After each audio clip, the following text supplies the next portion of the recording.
Hey, coming up is Dave Brat.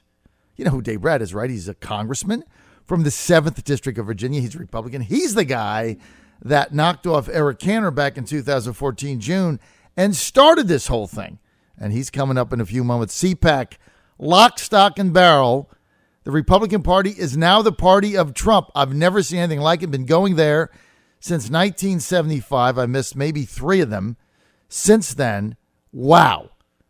The Never Trumper movement relegated to the ash bin of history. It's like crackpots, kooks, and cranks made up the Trump resistance at CPAC. The 2 big speeches, Pence and Trump, that was it. Everything else, snooze fest. Wayne LaPierre, obvious reasons, people wanted to know what he had to say. But it was all Trump. Spoke for an hour and a half on Friday. He was supposed to speak from 10:05 to 10:45, 40 minutes. Stopped at 11:35, and they were trying to pull him off the stage. He'd still be there. He was having so much fun. So, but we got a lot to talk about. Congress back in session after their little recess. Joining us now to sort it all out, the doctor of economics from Central Virginia, Dave Brat. Congressman, good to have you with us. Hey, morning, John. Great to be on. Time running out on DACA. March 9th, Yeah. the president ended it saying, look, I need a legislative solution. You guys call the Democrats bluff because they're saying, oh, it's the kids. But then you offered them amnesty for 2 million of them, and they turned you down. What's going to happen now, Dave? Well, I don't know. I mean, that's a good question, and you got it just right. I mean, the Democrats said, we want to protect the kids. The Republican says, we're going to protect the kids. We got it in a bill called the Goodlatte bill. We're all on it. I think we're probably getting close to 200 on the whip count out of 218 Republicans needed. And if leadership puts its foot down, you'll get 218 in 5 seconds. And so we have a bill that does DACA and makes sure that we don't end up putting people back in the shadows again, right? The left always says they're concerned for people, but then they don't want the policy that helps to ensure that we have a well-functioning labor markets and the rule of law in our country. And so we're pretty proud of the Goodlatte bill. It's been good policy for about 30 years in discussion. All the Democrats, going back to the Barbara Jordan Commission. Barbara Jordan was concerned for low wage rates in the African-American community. Bill Clinton gave a State of the Union address basically supporting most of the components in the Goodlatte bill. Pelosi, Schumer, Dickey, Durbin, all of them in favor of the basic components we want. And now all of a sudden in the last year or two, the left has just gone off the rails. And so it's hard. Republicans, we just have to keep our positive message going and going and going. You just got to contrast a positive economy, jobs for your kids, the rule of law. We love everyone in the world, right? It's just becoming more clear and more clear. There is a debate in the young generation on socialism right now, and we've got to do a better job educating the kids when they go look at the country case by case by case, right? And the evidence on socialism, there is no case, and so we've got to do a much better job of showing them the economic system that's going to be way better for them in their lifetime. And that's your pathway to maintaining control of the House of Representatives in 2018. I mean, you look at the numbers, Congressman, and the odds are against the Republicans in every possible way. The number of incumbents that probably could have hung on to a win that are retiring, that a lot of those seats are just gone because they're in Democratic districts. You have an open seat, they're going to lose. You look at trend. I mean, the average loss in the House of a first-term president, the opposite party gains, I think 25 seats has been the average for the last 5 decades, somewhere in there. So you start doing the math, and it just doesn't look good for Republicans. However, you're coming back in the generic ballot, down by 17 just 2 months ago. It's now virtually even. People seeing the tax cut, seeing what Trump has done, seeing what the Republicans have done, and they're saying, hey, this is pretty good. Do we really want to screw with this economy? And I think that might be how you guys hang on. Yeah, no, and that's right. And we just got to give practical example after practical example. The young generation, I taught them for 20 years, right? And they just, once you tell them, you just spin the globe and say, how about this country, rich or poor, What economic system? All right, spin the globe again. Rich or poor? Right? North Korea, South Korea. South Korea's got lights. It's lit up for the globe to see. North Korea's dark at night. Can't even see it. No lights, right? You just go case by case. I was with the Richmond Realtors a couple weeks ago, and the home builders. Uh-huh. They can't build homes, starter homes for the young folks anymore because the regulations are so prohibitively expensive that you can't build entry-level housing for young people. And young people don't know that yet, right? They don't get how much regulation is embedded in everything. And so we're moving forward. We're making great progress, deregulating. Kids are getting multiple job offers now. And so I think more and more good news coming. Let me just ask you something. Tell us about your reelection campaign, right? There's a very competitive Democratic primary. I kind of lost track of it, 8, 9 people in it, most of them women. Likely winner is the person you ran against last time. She has the name ID. Her name right now eludes me. How are you shaping up, Congressman, for your reelection campaign in the 7th District? Well, I think we're solid, but you saw the wave in Virginia last time, right? I mean, Ed Gillespie won my district, and so I think I'm going to do well. But that wave was all new voters and Bernie voters, right? There was a plus 20% Bernie voter. And so Republicans have to do a better job of showing why was Bernie winning. He was fighting for the small guy, right? You just said, who did I beat, right? I beat a very powerful figure. I was defeated a couple times prior. The machine said, no, you can't run. I've run on behalf of the small guy, and my record is 100% support there. My NFIB small business score is 100%. So I want to just keep reemphasizing to people, if you vote Democrat, right, there's some issues where they're going to appeal and they're going to make it sound like they're going to do better, but the evidence isn't with them ever, right? There's not one program they want to get rid of in D.C. They want to expand everything in D.C., and that's what I don't get, right? If people don't see that, right? Social commentators like George Will have been pointing this out for 30 years. If you don't like this government toxic environment right now, then vote for less government, right? It's the size of government, $4 trillion federal government. Everyone is fighting to the death to get their claws on the money up in D.C. and the swamp. And that's what is causing all this political anxiety. Bring that money back down to the states and localities, where you don't have just these crude cronies and power mongers going after the budget numbers and after your dollars, right? Keep your dollars down here and more of your dollars in your own pocket. And believe it or not, that will cure a lot of this political anxiety. Well, it will. I mean, you look at the state of government right now, and everybody's going after the money. And, you know, it's very frustrating, like when you take Medicaid expansion in Virginia. I know that we're on different sides of this, but I'm so sick of the federal money going to Jerry Brown in California and Washington State and Oregon, and we get nothing. And Obamacare is not going away, Congressman, anytime soon. You might think it is, but you guys had your chance. It's not. So, you know, I'm to the point where everybody else is getting the money. We might as well get some also. I don't want to debate it. I know you're on the opposite end of that. What I do want to talk about, though, is the president's infrastructure plan. It's kind of interesting because they took an approach that said, you know, we like a total of $1.5 trillion. We don't have that kind of money. Obviously, we're $21 trillion in debt. We want to put $50 billion in, divvy it up, but we want the states and the localities to take the responsibility. But how does the federal government drive that?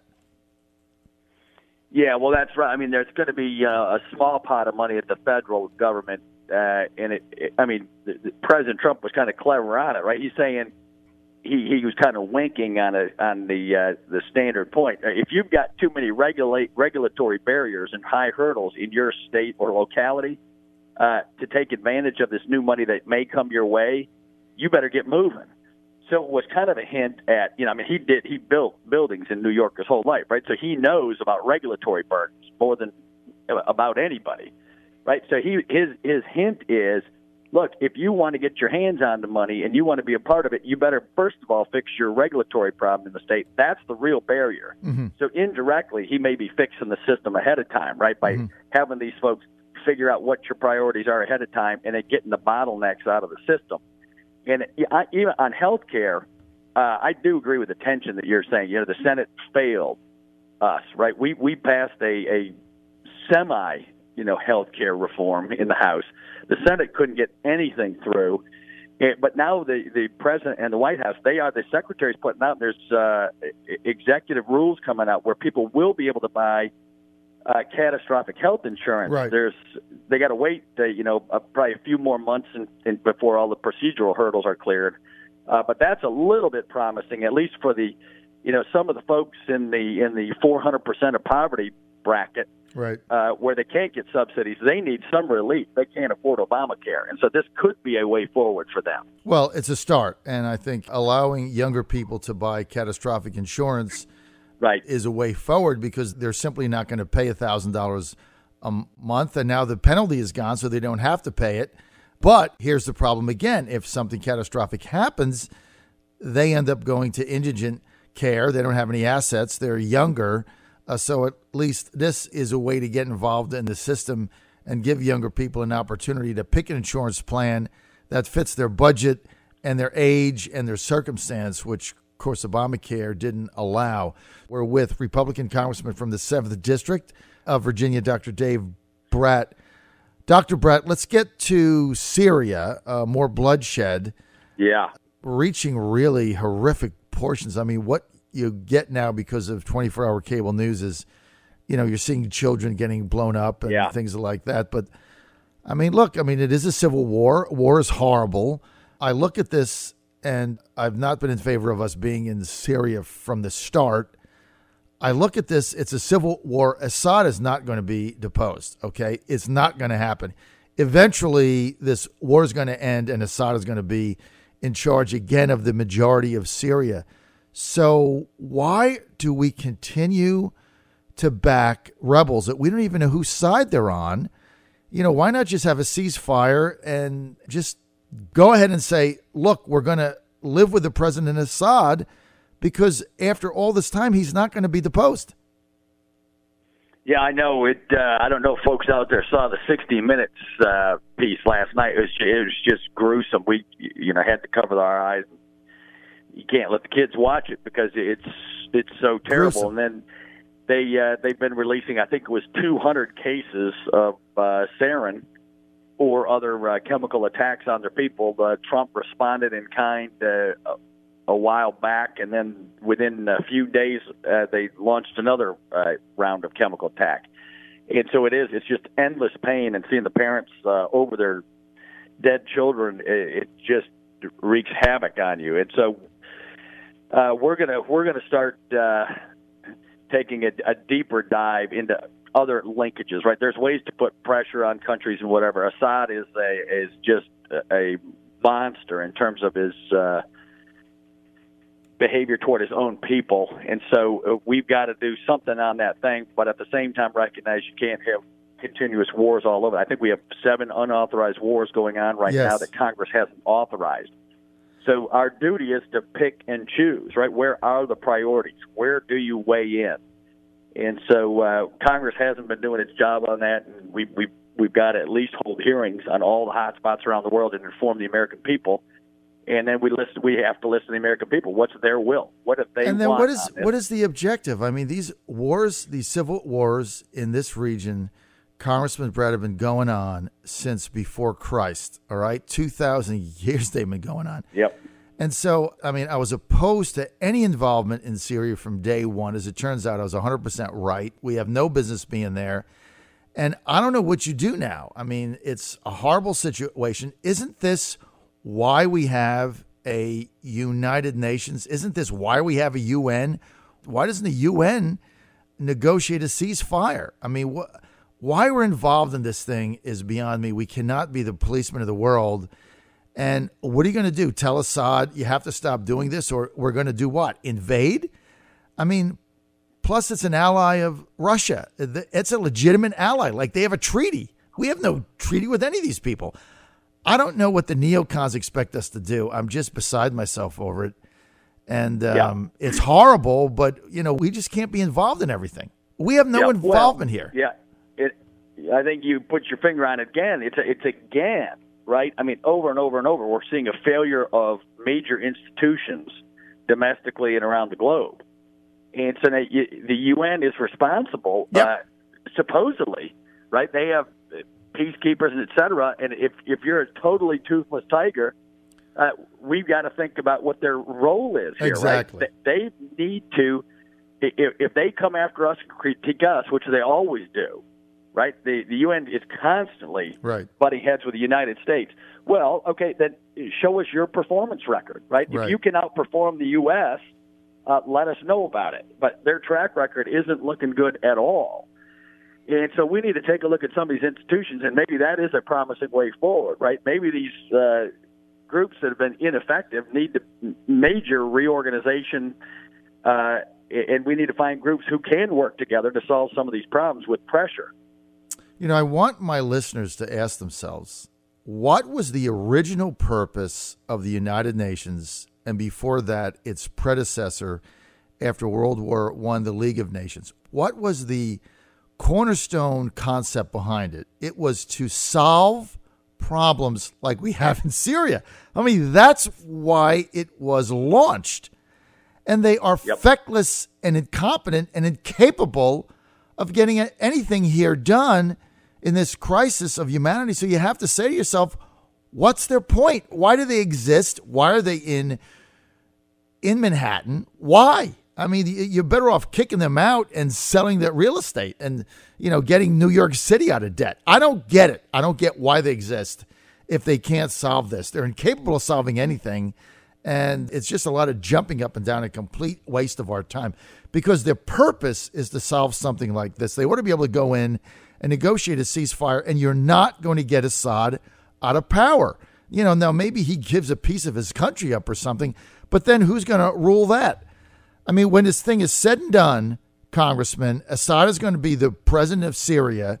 He's going to control probably 95% of the original Syria, and all this was for naught. When it's all said and done. Yeah, and on top of the UN catastrophe, you've got the Europeans who are always wagging their fingers about the United States, you know, being 2 steps behind on human rights commissions and whatever. Where are they? Ed Koch had it right. If you believe in human rights, you're going to posture and pose and judge the United States continue, which they all do. Right. Where are they? They're in their backyard, and there's no leadership. I haven't heard a word, right? There's no marches. There's no attention being brought to it. There's no media, right, which I find shocking. The mainstream media, there's nothing on it. Thousands and thousands just being slaughtered. Right. Not a word. Ed Koch, former mayor of New York City, now deceased, had it right when he said they're a waste of an organization, and he said they ought to ship out and go to The Hague, and he says, I will stand on the docks when the ships leave and give them the New Jersey salute goodbye. He had it right back then. I want to thank Dave Brat for being with us, Congressman. Always good to have you, man. Thank you so much. More information, you bet, John, go to davebrat.com. And if you want to donate to his campaign, Dave, what do you do? Yep, davebrat.com as well. And let's stop the wave and keep the putting the dollars back in your pockets, and you've got to vote with your pocketbook as well. We're going to need it. Thank you.